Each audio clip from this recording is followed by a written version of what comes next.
How's everyone? We good? We good? Have your shades off there? Hi everyone, welcome to Sky HQ today for the press conference with John O'Shea. We'll do the live press conference in here before bringing you through to the boardroom for the print huddle and the Sundays after that. So once everyone's set up, we'll get cracking with Tony and then into Will.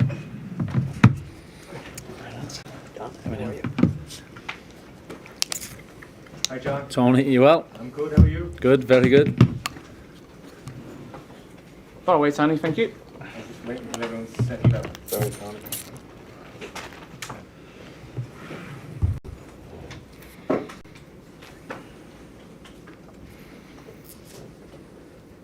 John, Damien Duff, your former international colleague, reports have said that you were left out to dry, hung out to dry by the FAI. What do you think of that? Oh, look, Damien's entitled to his opinion. I haven't obviously seen the full, because I'm sure when you see the full quotes and the full story, etc. But no, I don't feel like that's the case, and Damien's more than entitled to his opinion. Well, explain to me your situation with regard to this window. Have you given any guarantees? Because the new interim CEO has said that you could be in line for that job full time. The guarantee I've been given, Tony, is I'm in charge for the Hungary and Portuguese game. That's what I'm fully focused on. Me and the staff are fully focused on it now over the next 2 weeks, obviously, to hopefully get a couple of wins in those games. First and foremost, focusing on Hungary. It'll be a tough test, but one we hope we can get a good result from at the Aviva. If you do get good results, does it strengthen your hand for getting the gig full time? Look, good results will always strengthen your hand for anything. Results business. No, they're very important to Hungary, and hopefully we can put on a good performance. Take a person at the conversation we had, and he's looking forward and excited to come in for these 2 games, and let's see. I'm sure it will be the case that he will be committed. Some of the players will come in with a big bounce. I mean, particularly I imagine Adamida scoring the winner. Incredible, yeah. And Liam Scales as well, of course. Great Look, player. brilliant. Obviously, Will Smallbone, playoffs game, he's involved with in Holland as well. He's scoring goals too. So, look, it's great to see that when you have an end to the season like that for certain players. And it's always the case. There's some lads have disappointments, some lads have big successes, but hopefully it's always the case, I think, when they come into camp, Tony, that they fully focus then on the job in hand and put their celebrations or commiserations to one side, and they fully focus then on getting the job done for our. Thanks, John. Hi, John. Very well. Can I ask you, what more do you think you need to do to convince? Beef that.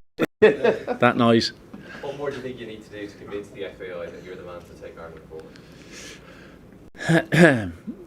It's one of those things. Look, I know how myself and the staff approach respect for the opposition, but it's about focusing on ourselves too and how we can affect games as best we can.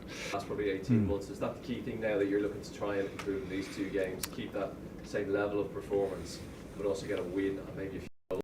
Yeah, you hope so. That's the key thing. For look, if you're playing against Belgium, and unfortunate, but the key thing, as you mentioned there, get ourselves over the line in games. You mentioned youth, when we mentioned Jake O'Brien's had an exceptional season in France this year. A big kind of task for him to go out to France and perform as well as he did. I know you've been impressed by him. Is that somebody we can expect to see get a few minutes?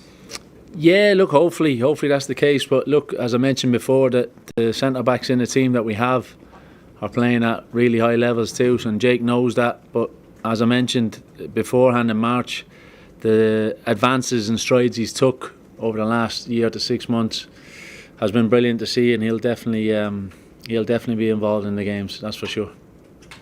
Thank you.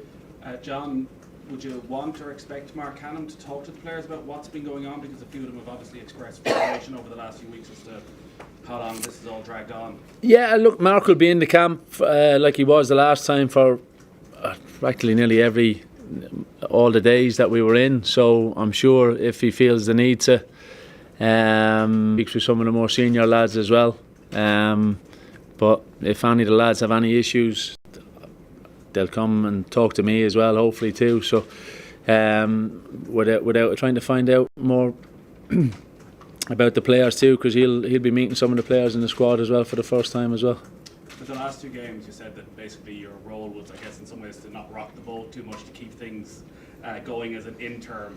The fact that there's no more games after this before England come to town, an absolutely huge game, have you been told to do anything different? Are you going to put more of your own stamp on this, or what's the plan? No, it's the same scenario. I'm just trying to get a squad together to be competitive in international football, to be winning football matches. It's straightforward. For me, it's 2 tough games again, in the sense of 2 international teams that have obviously qualified for the tournament, been on good runs, and we have a stern test first up in the Aviva against Hungary. Tom Cannon's obviously in. Casey McAteer has been somebody who's been linked a lot. Have you spoken to him? And yeah. Was he close to a call-up, or what's Yeah, he's very close. He was had a couple of good conversations with him. He's obviously been a little bit frustrated with a couple of bad hamstring injuries, and he's just obviously wanting the chance to fully get his body recovered, so he's ready to get himself into the chance to really recuperate properly and get himself ready for the pre-season with Leicester. Owen? Hang on. Keeping on some players who have been in, and Lister was injured, Alan Brown, Festy, Ebersoli and Ryan Manning. Yeah, Alan is obviously he's out of contract at the minute. I spoke to him, and look, it's a tough one for Alan. Look, I have lots of admiration for him in terms of he was kind of saying it's a chance his last kind of major contract as such, and if there was qualifying games or stuff like that, Alan would have been involved, that's for sure. So he's obviously concentrating on getting him, as you would do a little bit in your career when you have a chance like that. He wants to make sure there's no more risks, and look, I spoke to him about it, and I totally understand it too. It's a frustrating one, and I was hoping maybe he could have got something sorted beforehand, but look, it wasn't to be, and he'll have to sit these ones out. But that's a chance then for someone else. Festy, look, he was I spoke to Festy. Would have loved to have Festy in the squad, but he's just not. He's had a few physical issues after the season, and he's going to have to miss out, unfortunately. And you mentioned Ryan. I spoke with Ryan. He's obviously not been in the team recently. I went down to watch them when they played West Brom. Obviously, he came on the night Will scored, and I just feel, look, just at the minute, I want Ryan to go get himself, gave him, I suppose, a bit of a challenge to get himself back in that Southampton team in the Premier League, and that'll take care of itself with the Irish team if that's the case. But I know what Enda Stevens and Robbie Brady can do, and that's good enough competition for me. Any further questions in the live press conference? Just one more at the back, Sean. Hi John, how's it going? How we doing? Josh Keeley and Boston trying to get the spot for the first time as well. Great moments for them, and Andy Moore in there too. Yeah, amazing. Look, it's one of those things. There's a couple of weddings in the squad as well. Mark Travers, Josh Cullen. So hopefully they all have a fantastic day and everything goes well for them. But they'll be back available then for the games. So obviously it's important then. I went to see Boston play a few times. Obviously Fleetwood have a few Irish players. I know how well he's done with the 21s too. And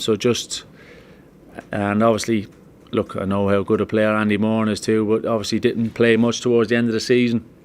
So just to keep them involved and see how Boston as well settles into the group. And Josh will be obviously, Rennie Gilmartin has worked with him before, and Rennie will be able to keep an eye on him, and he'll be able to support the senior keepers involved as well. And obviously David Harrington being involved too is I've worked with David involved with the under 21s before too, and he's a really good young goalkeeper, and it's just to make sure we have enough competition, and numbers for training as well. Stephen as well, I think just his second call up in 2 years as well, he returns too. Yeah, look, as I mentioned about, I know the type of player Enda is, how determined he is, how passionate he is about playing for Ireland as well. So once I knew, obviously Glenn Whelan saw a few of his games toward the end of the season too. I went and saw one of them as well myself. So great to see him back healthy and fully fit, and hopefully that remains the case. Thanks, guys. Can I just ask you, was Marco Marni close? Is in your thoughts?